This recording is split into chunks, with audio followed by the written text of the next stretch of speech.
everyone. Today we will discuss chapter 1 Democracy for class 7th. What is democracy? Democracy is a form of government in which the ruling power is vested in the hands of the people and the government is answerable to the people who can change it through constitutional means लोकतंत्र सरकार एक ऐसा प्रकार है जिसमें जनता की विशेष शक्तियां निहित होती हैं तथा सरकार उन लोगों के सामने उत्तरदायी होती है जो इसे संवैधानिक रूप से परिवर्तित कर सकती है। डेमोक्रेसी मीन्स लोकतंत्र यानी कि प्रजातंत्र, जनता का तंत्र, क्योंकि जनता वोट देगी तभी सरकार बनेगी।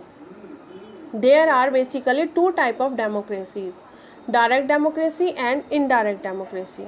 Direct democracy.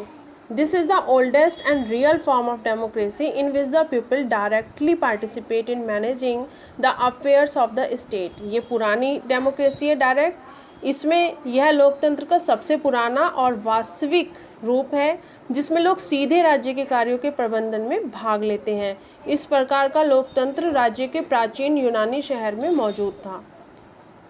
लोकतंत्र Such a form of democracy existed in the ancient Greek city of the state, but direct democracy is no more. लेकिन ये ज़्यादा नहीं चल पाई।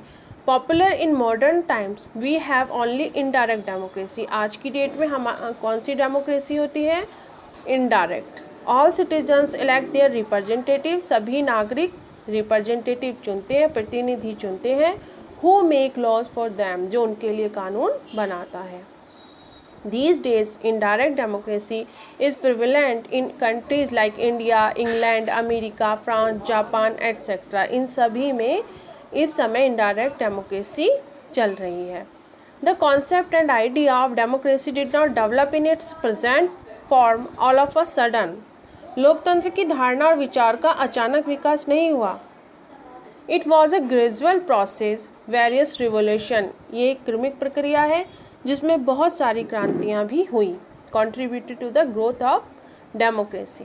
The glorious revolution of 1688 in England. England में ग्लोरियस रिवोल्यूशन हुआ, क्रांति हुई। द फ्रेंच रिवोल्यूशन 1789 में। The American war of independence 1776 और रशियन रिवोल्यूशन ऑफ 1917। ऐसे काफ़ी रिवोल्यूशन हुए, क्रांतियाँ हुई, तब हमें डेमोक्रेसी मिली। Forms of government. Monarchy. First of all we will talk about the monarchy. What is monarchy? Monarchy एक ऐसी राजतंत्र प्रणाली है जिसमें सभी शक्तियां राजा या रानी के हाथों में होती हैं। इसके भी दो पार्ट है, एब्सोल्यूट और कॉन्स्टिट्यूशनल। एब्सोल्यूट मीन्स पूर्ण राजतंत्र यानी कि राजा का पूरा नियंत्रण होता है, और कॉन्स्टिट्यूशनल मोनार्की में इसमें शासक की शक्तियाँ संविधान द्वारा निर्देशित होती हैं। Theocratic state. थियोक्रेटिक स्टेट जैसे कि किसी विशेष धर्म से संबंधित, जैसे कि पाकिस्तान एक थियोक्रेटिक स्टेट है। क्यों? क्योंकि वहाँ पर इस्लाम धर्म का विशेष प्रभाव है। सेक्युलर स्टेट मीन्स धर्म निरपेक्ष, जैसे कि इंडिया में सभी धर्मों के लोग रह सकते हैं। डिक्टेटरशिप। डिक्टेटरशिप में आपने हिटलर का नाम सुना होगा, तानाशाही सरकार, उसको हम कहते हैं dictatorship. Parliamentary form of government.